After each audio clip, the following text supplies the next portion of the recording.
আমাদের বাড়ির কুকুরের ছানা দুটা এত অলস মানে বলার মতো না। আজকে ভাবলাম চলো তোমাদেরকে দেখাই।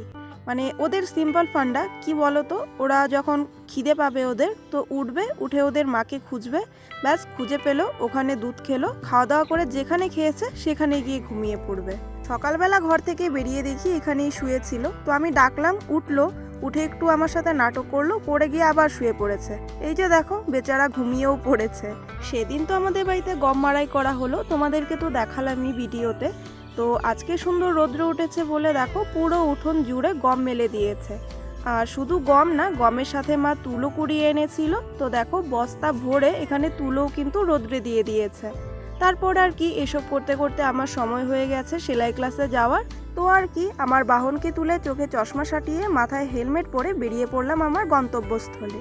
ওখানে গিয়ে দেখি কাকি ওদের ছাদে যে টবগুলো ছিল সেখানে নতুন করে আবার চারা গাছ বসাচ্ছে। আর এই গাছে দেখো কি সুন্দর একটা ফুল হয়েছিল হলুদ রঙের, এটার নামটা আমি জানি না, কিন্তু দেখতে ভীষণ সুন্দর লাগছিল, মানে রৌদ্রের মধ্যে দেখতে অসাধারণ লাগছিল।